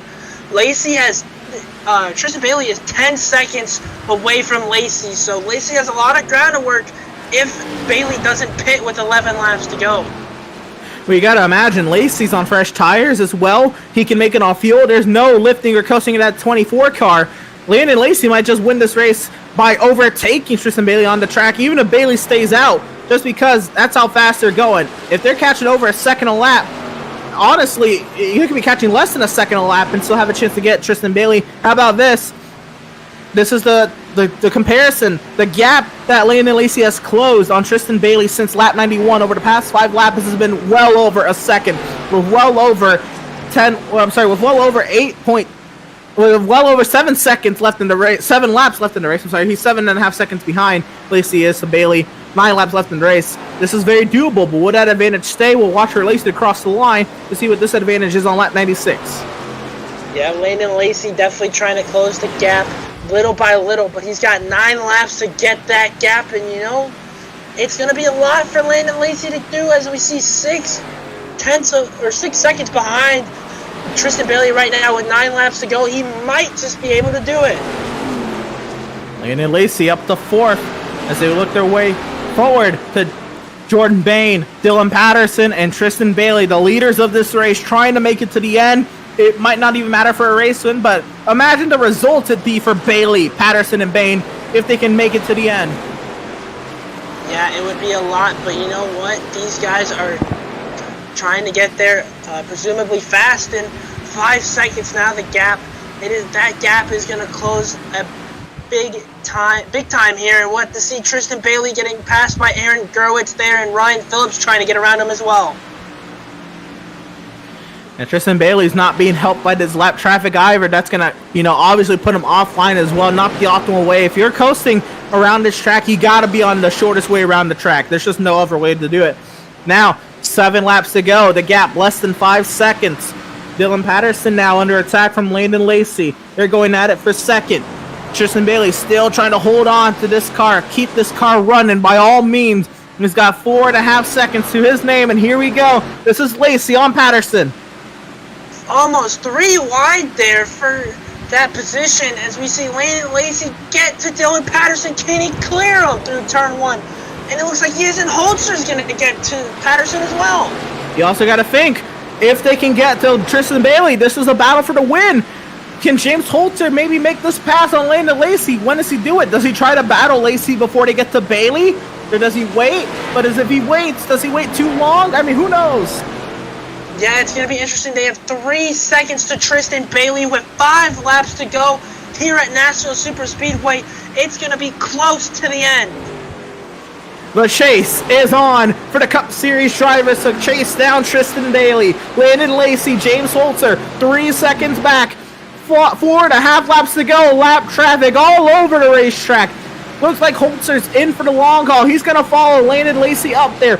2.5 seconds. But look at that pack of lap traffic.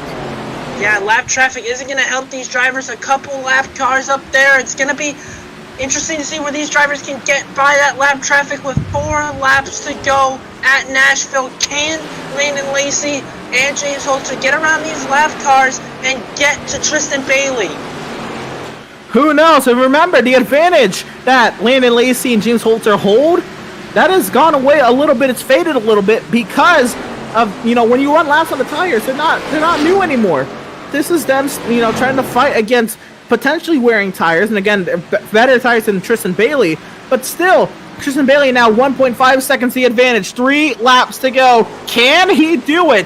Trying as he might, he's got a couple lap cars to help him out. Yeah, those lap cars are going to help him out really well here. Want to see Tristan Bailey pit lap 58, and with 3 to go, we'll have to see if he can make it. It's going to be a tough break if he can't, but they are, Holzer and Landon Lacy are getting there quickly. They are ever so close with 2 laps to go at the line. They're going to be here at 0.6 of a second back at Tristan Bailey, but they still got lap traffic. They got to also not only catch Tristan Bailey, but they got to pass Tristan Bailey. Can they do that? Now, only 1 lapped car separates the race leader, Tristan Bailey, from the 2 drivers who pitted for fresh tires, Lacy and Holzer. 0.3 of a second. This could be a last lap pass. This could be a last lap pass as we see James Kerr holding up Landon Lacy, and it's going to be side by side, and he hits Lacy! Lacy into the grass! Oh no! Landon Lacy across the grass! White flag is out! Lacy trying to hold on to it! James Holzer! Now can he get up to Tristan Bailey?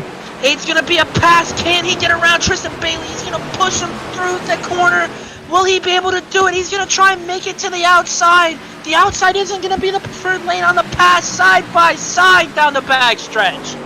They're going to go side by side through 3 and 4. Holzer, can he get to the power earlier? They're going to make contact. Holzer's going to go around. Tristan Bailey, he's going to win the Music City 135. What a win from Tristan Bailey. I know he didn't want to get into Holzer. They're just side by side racing. That was an insane race from Tristan Bailey. Oh my goodness. Tristan Bailey just pulled that one out and won at the Nashville SuperSpeedway. What a wonderful defense. Help with the lap traffic that caught Landon Lacy out, and James Holzer tried as he might, just couldn't. He got there. Tristan Bailey, a beautiful defense in 1 and 2 to park it on the inside lane. And in 3 and 4, he gave Holzer the outside. There was a little bit of contact. Holzer got sideways, and Tristan Bailey came to the checkered flag first. A phenomenal turn of events. And Tristan Bailey for Smith Road Racing, he's out of gas. He barely made it. Yeah, he is out of gas there. He barely made it, and man, what a win. And I'm excited to get his thoughts on this one. I absolutely cannot wait to hear this. Tristan Bailey, I'm shaking right now. I can't imagine what Tristan Bailey's feeling. Phenomenal stuff from Tristan Bailey, and he's going to pull it off the track. There's not much celebration he can do. But he made it to the line, and that's all that matters. Let's take a look at the race results and look at it. Tristan Bailey, 1.33 seconds. Ironically, that margin of victory is the track length, 1.33 miles here at the Nashville SuperSpeedway. But 1.33 seconds back, James Holzer will come sideways across the line. Landon Lacy, after his trip to the grass, a lap prior, 3rd. Austin Reedy, 4th. Ted Rekich for 5th. Again, 3 independents there, 2nd through 4th. Smith Road Racing, victorious here at Nashville, and Ted Rekich comes home in 5th for Revd. In 6th, we have Greg Olenek for Revd. In 7th, Jordan Bain for Revd. So 3 Revd drivers in the top 10. Then in 8th, we have Vincent Cortez. In 9th, Stan Hausman for Rnd Motorsports. And in 10th, Adrian Schumacher, also for Tank Racing. So a couple Tank Racing drivers in the top 10 as well. Couple more independents with Rhett Tucker and Joshua Siegfried, 11 and 12. Rhett Tucker tried to see Mike. The strategy was not very fast on the short run. The tires didn't like that, though. Danny Dow there in 13 for Rev Racing. Adam Pettit, for Rev Reloaded, my apologies for Danny Dow, but Adam Pettit at Rev Racing will come on 14 for Brandon Domingue, a 15th place finish for Striker. And in 16th, you see Devin Zimmerman there. Greg Olenek finishing 6th definitely doesn't help Devin Zimmerman for that points lead battle. Corey Saucier in 17th. Tyler Markle in 18th for Striker Motorsports. You got 19th, Aaron Gertz, and 20th, Nathan Nixon. That's the top 20 from tonight's Music City 135. Landon Lacy is going to be the driver we're going to get thoughts from right now. Third place finisher, Landon Lacy in the booth. And Landon, the chase that you had put on Tristan Bailey, it was almost good enough. And I know you were contacted by the lap vehicle, but before that, talk about how it was chasing down that driver, the blood in the water. You were a shark smelling that blood in the water. I mean, yeah, it was just playing my gaps right, and I was looking at the gap in between me and him every lap, and I knew it was going to be close, and I figured I thought I was going to get him. I mean, a little upset at James Kerr at the moment. Don't know what he was thinking, but it is what it is. That's racing. Yeah, and Landon Lacy, I know you got through the grass there. Was there anything you could have done to maybe better your run there at the end to get around Tristan Bailey, or was it just just hoping that maybe these lap cars wouldn't help out Bailey? I mean, I wouldn't say the lap cars helped him out. I mean, everybody. I mean, it was a little bit difficult to pass, sure, but I mean, everybody was pretty nice. And I know James didn't mean to do it. He just got loose off of 4 there and caught me in the right front. But I mean, it doesn't make me any happier about it. But like I said, it is what it is. It's just a racing deal. Now, Landon, I know you and I compete against each other in the Cup Series. Did running with the 650 horsepower Xfinity Series car help you out any bit when you think about this Cup race coming up on Sunday with the 750 horsepower package at Nashville? Did they give you any input as you look forward to the Cup race? Absolutely not. This car is a full 180 compared to the freaking Cup car. This car has no turn on entry. It's braking loose on exit. Pretty much just gonna have to take what I learned tonight and just throw it in the trash can, because for the Cup car on Sunday, it's going to drive completely different. Oh, man, and there it is. Landon Lacy, we have one last thing for you. Is there anyone you'd like to shout out tonight for your run here at the Music City 135 at Nashville SuperSpeedway? Yeah, thank you to Mid-South Coating Company, my primary sponsor. Thank you to those guys for what they do. Next Level Motorsports. I had James Holzer in here with me tonight, and we were kind of running together with our same strategy and all that. So thank you to those guys. Thank you guys for covering in the broadcast booth. We really appreciate you guys, and always Sean, doing the producing side. Thank you to him as well. Basically, other than that, thank you to everybody that's gotten me here to this point. Absolutely. Again, third place finisher, driver of the number 24, the independent driver tonight, Next Level driver on Sunday, Landon Lacy. Congratulations on the podium finish. Hopefully we're talking to you a little bit more throughout the season again, maybe Sunday as well, but the Cup race coming up. Yes, sir. Thank you very much. Again, third place finisher, Landon Lacy. I'd imagine we're going to get words in from James Holzer, again, Next Level captain of the Cup Series tonight, and independent. James, what could you have done differently, man? Let's be straight up. Nothing, really. Honestly, I hit the wall early. I had like 12 seconds of damage, but it didn't affect the car. Kept the clean air all race. Had a pretty good car. We pushed a little bit that first long green flag run. I was getting pretty tight on the right front, so changed some driving style adjustments there for that second run, and worked out for sure. We got back and the car felt really good, and our teammate there, our teammate in the Cup Series was getting tight, so we were kind of had the inverse thing happen. So we caught him, and then about wrecked on that pit road entry, but got in, had a really good pit road stop, and then really the battle of the night was lap cars. It was very difficult to get around lap cars, especially if they didn't realize if you guys were on the same lap or not. So made things tough. Our teammate there got the worst end of the deal. They were coming to one to go, and then as just last lap race, and I made the mistake. I knew he was having to save fuel there, and his tires were really, really old. And I got in the corner deep, and then once I got to the center, I just had nowhere to go. So I couldn't generate a run to pass him. If I would have backed up the corner, I would have been able to, probably have way better positioning in 3 and 4, either whether it was on the top or the bottom.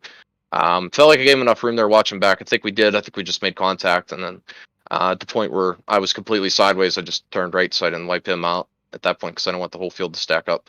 And just put it right in the wall, but still came home P2, so nothing to complain about. All right, James. I got one question for you here. What was that thought process with James Kerr being in front of Tristan Bailey? What was the thought process on that final lap? I kept questioning if we were going to get there, and my teammate kept telling me, "Yeah, we're going to get there. We're going to get there. We're going to get there." Landon said, "Oh, we'll have no problem getting there." And I knew as the laps ticked off, the tires were going to get closer to evening out, and the lap traffic was becoming heavier, so I knew it was going to be close. We both would have likely gotten there that lap at that point, but I'm not really sure. I didn't really watch the 75's POV there at that point, but I know he was. I'm watching it right now just to get a view. I mean, he was behind. I guess he was between us. I really thought. I can't believe Landon saved that car. It was a great save by him to save a P3. He had a. He's probably better than me, so he deserved to win. I think more so than I did. But yeah, coming that way flag lap, like I said, I was about 4/10 back on Tristan, and I just sent it in the corner, and it stuck. But the problem is I just had nowhere to go. I thought I was going to be able to turn below him. I thought he was going to get tight, but he did a really good job to keep the car down on the bottom, and very little contact there, all clean there.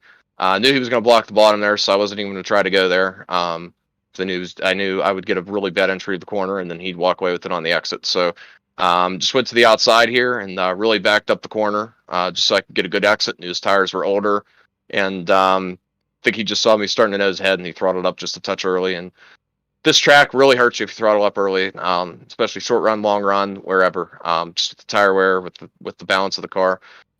It was, okay. It was a little bit. I thought it was on the tight side, especially entry to center. I had to back my brake bias down a lot, to get it to rotate. But that's just kind of how you had to run the setup. You kind of had to back it up and make sure you rolled the bottom and get a nice smooth straight exit as possible, so that way you can keep your momentum up. But at the end there, just racing, I tried to give as much room as we could, come in the last lap, but completely understand if contact happens, and that's just racing to the line. And I believe Tristan runs for points in Xfinity, so I know he needed it more than I did too. So, just always good to come down and race with these guys and get P2. There's just goes to show, there's lots of talent, throughout SRN, whether you're in trucks, Xfinity, or Cup. And it's a blast, and I can't wait to come back here and race.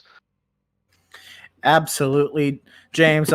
Unfortunate circumstances that you weren't able to get the win, but again, congratulations on the second place finish. We're going to give you the floor now to shout out whoever got a shout out. Thank you, whoever got a thank for the podium tonight, and for your running with Next Level Racing. Yeah, thanks so much. Just got to thank everybody on the team with Next Level coming together. It's been really good performance. We've been performing very well considering all the circumstances. Unfortunately, we can't really get together an Xfinity team. Just haven't got any drivers. So if any of you are out there and you're independent, or if you're watching, and you want to run Xfinity, I think the teams are locked now, so we're kind of in a bad spot. But we could develop, and we can make something happen next year. So check us out on Twitter. Hit up me or Michael York. Got to thank you guys in the booth, always doing a fantastic job. It's a pleasure to go back and watch the replays. Always enjoy it. Just got to thank all the sponsors on the car too. JP Designs, all my paint schemes, he does them. Check them out. Paint schemes for only $5. Does some packages as well. Also got to thank Laurel Auto Group, Extreme Sim Racing, and Raise Energy for being on the car. But thanks so much, guys. Appreciate it. Absolutely. That's, again, driver number 17, James Holzer. And again, congratulations on the second place finish. Best luck to you Sunday for the Cup race. Thank you, sir. Learn some, too. That'll help us out. Best of luck, James. Absolutely. So our second place finisher, James Holzer. Now we get the raw emotion from driver of the number 88, who somehow got that thing to the line. How about it? SRN Virtual Xfinity Series, Music City 135 race winner, Tristan Bailey. Man, how does it feel? Honestly, not gonna lie, I was kind of surprised it ended up working out that way. Yeah, and it did work out that way. Tristan, what were your thoughts there at the end of the run? I mean, you pitted on lap 58 and made it a one stop. What were your thoughts there when you saw Holzer and Landon Lacy just creeping up on you? Honestly, I don't know. I think it would have been different if I didn't run into the back of that one car. But then again, I just don't know if I would have ended up saving enough fuel because how slow I ended up being. So I mean, it's just I don't know. I just gotta honestly thank James Kerr also because he had a chance to pass me a couple times and he didn't pass me. So I'm kind of glad he didn't try to push me up and use the bottom lane and make me use the top lane and get caught by them even faster. But thanks to him, and I don't know. I just kind of lost for words. That was kind of crazy how that race ended. Well, you mapped the fuel out perfectly. Tell us about how this strategy came to be.